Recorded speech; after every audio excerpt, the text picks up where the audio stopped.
Hi, welcome to the podcast Ease into Clarity. I'm Dr. Divi, family doctor turned intuitive coach, and I'm here to help you. In this podcast, we will learn mental techniques, emotional techniques, and spiritual techniques to change daily problems. So maybe it's your husband, your boss, your coworker, your kids, they're driving you crazy. You can email me any of your questions and I will use all the techniques I've learned over the years and help you. Grab your hot chocolate and make sure to subscribe. We'll see you soon. Ciao.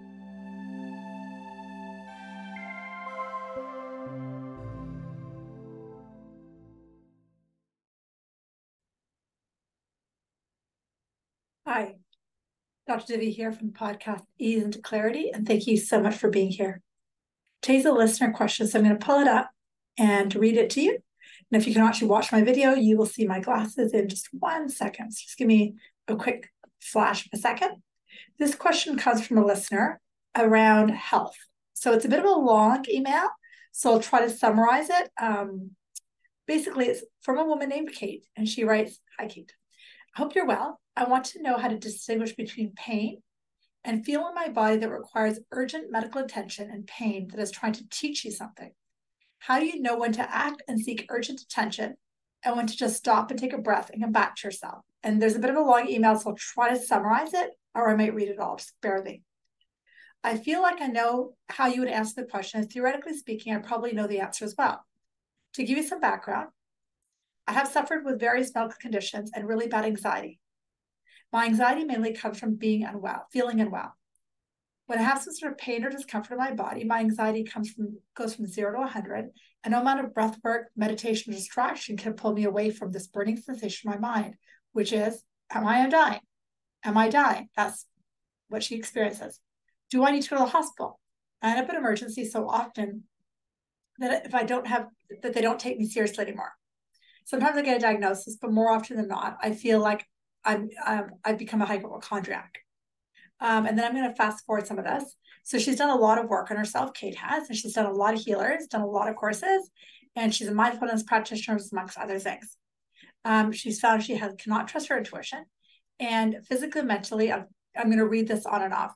I feel like I am 25% capacity of what I was 5 years ago. And I'm working to accept this about myself. The more I work through learning and growing and connecting to the divine and practicing, all I feel is worse mentally and physically, and I can't get out of panic and fear. Like I said, I can hear your voice in my head telling me the answer, but it doesn't seem to work for me. I've tried it all. And although it's helpful in certain areas of my life, something about my anxiety and health is just not working. It feels like I'm in survival mode a lot of the time, and has developed in the last 5 years. As my coping skills increase and get better, my symptoms seem to also increase, and my ability and energy to do life is diminishing. I cannot get on without fear, and I'm tired of sitting in the pain and meditating and asking the divine. I do recognize my survival patterns and my traumas. My first 20 years, she talks about her parents, a lot of the work she's done, and I've acknowledged, accepted the patterns, and I've done forgiveness work, gratitude work, inner child work, shadow work, affirmations, etc., etc., etc. I've tried to take away all the lessons from all along, and technically I'm free to make my choices and not be controlled by my body and mind, and I can't seem to break free from me. I know the reasons behind the fear when I get physical symptoms and are different things, and I should get to the point, but it doesn't seem to work at a moment. I go to panic and I go to freeze, and I'm crippled by fear, but unable to keep myself, to help myself. I can't seem to get past the cycle of trauma response and self-sabotage. Am I missing a link? I can be so connected to the divine and hold so much love for me and others. I can be so accepting with so much peace and gratitude and joy. I can provide amazing insight to others, and at times my intuition even surprises me. I can be in awe of life, balanced, grounded, connected, and vibrating at a high frequency for days and even weeks. I feel so strong and I feel confident in those moments that physical pain comes in and all of it goes out the window. What a phenomenal question, Kate. Thank you so much. I just skimmed 1 or 2 of the paragraphs, but beautiful question, Kate. I'm going to answer this question both intuitively as well as energetically, and I've pulled up a few quotes from A Course in Miracles, so I'm going to pull those up as well. So the first thing I would say to you, Kate, is please don't make yourself wrong. You're doing the work, and I want to applaud you for that. And the work can be everything from A Course in Miracles to inner child work and so on and so forth. Sometimes, though, the work, including mindfulness and all of its beautiful stuff, as you know, and you've alluded to in your email, keeps us very much in the ego construct. And I'm going to read you a few quotes from A Course in Miracles, most of which you probably heard or know of, or maybe you don't. I don't know. But let me read some of them to you as I answer your question. This is basically how A Course in Miracles starts. And here come my glasses again.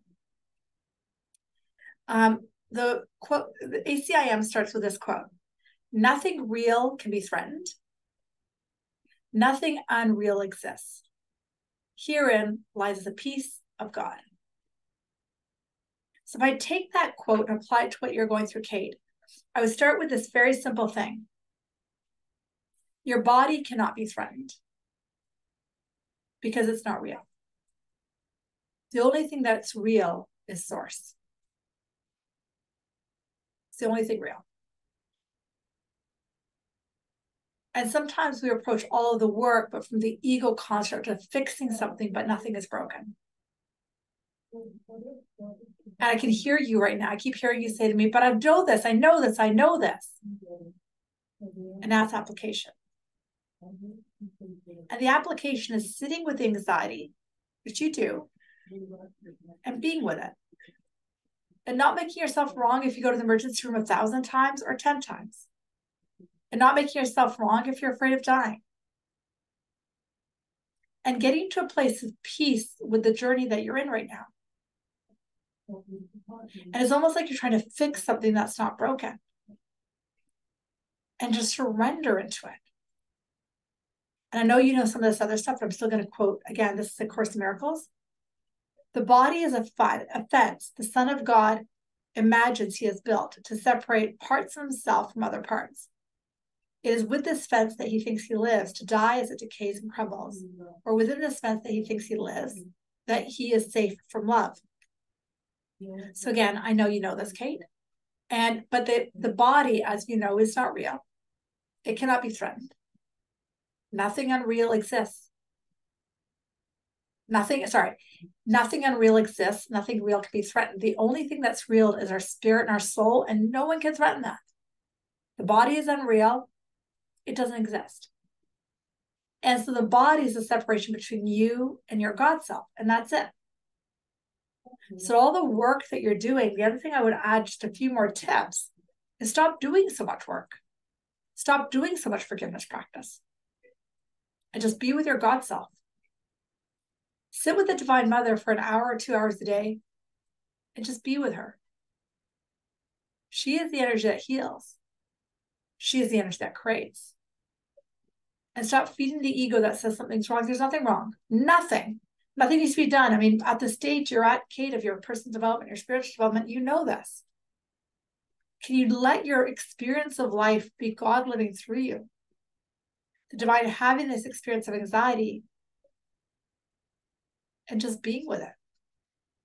The Divine having the experience of you being afraid of death and just being with it.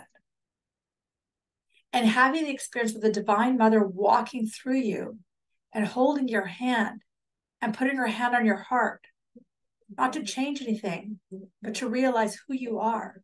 You're not this little body that might be 5'5", 5'6", with whatever color hair you've got. You're not that. You're the existence of God consciousness that wants her experience through you. And as you start to perceive life that way, I'm curious, what will change for you? What changes when you stop thinking that you're this body and that there's anything wrong with what you're going through? And just being with it. I think there's one more quote that I want to read from you from A Course in Miracles. "The purpose of the human body is to facilitate the body's energy pathway, energy in, energy storage, energy work output, and heat release, in order to maintain the good conditions needed for life and allow you to accomplish those things that are important for you. But the human body is just this never-ending storage. So if we stop putting fear into the pathway and you not be afraid of death, what could happen?" For my clients that I've worked with end-stage cancer and so on and so forth, I take this to this place where it's like, let me just look at that fear and realize that I exist despite this body, and see if that fear dissolves even 1 or 1/5%. And that's what I want you to play with, Kate. Taking A Course in Miracles and embodying this idea that I'm not this body, I'm not this bank account, I'm not this forgiveness work either. I am this entity of Source. So please try that out. feel free to email me back or message me back and let me know how that lands. I'm sending you lots of love. And this is just for everyone who's listening. At a certain point in your journey, obviously Kate's done a lot of work. At a certain point, it's like drop the oars and just let yourself float. If you're more of a beginner to the work, which we all are every day, like, okay, right now I need to do a bit of forgiveness. Right now I need to do a bit of this. But Kate's already doing all this stuff. So now it's like, okay, what if my anxiety isn't wrong? Can I just be with it? Can I let the Divine Mother run in my body and be with me more often? Something to play with. I'm sending you lots of love, Kate, and thank you so much for the email question. Again, if you have an email question, feel free to email me at easeintoclarity@gmail.com, and I'll do my best to answer it. Thank you so much. Have the best day ever. Sending you lots of love.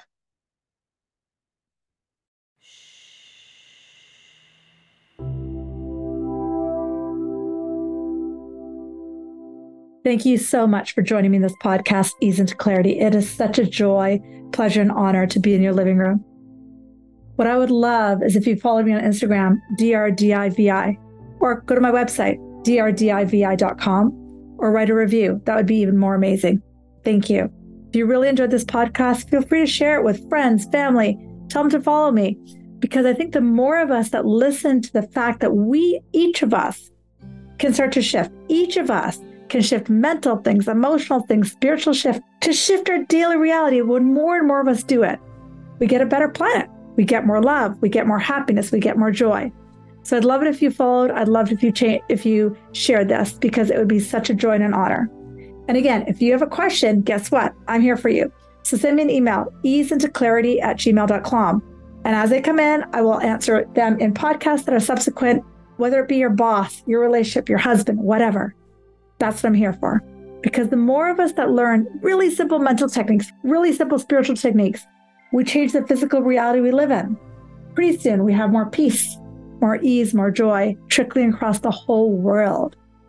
Remember, there's a spiritual solution for every problem. Thank you for joining me. Namaste.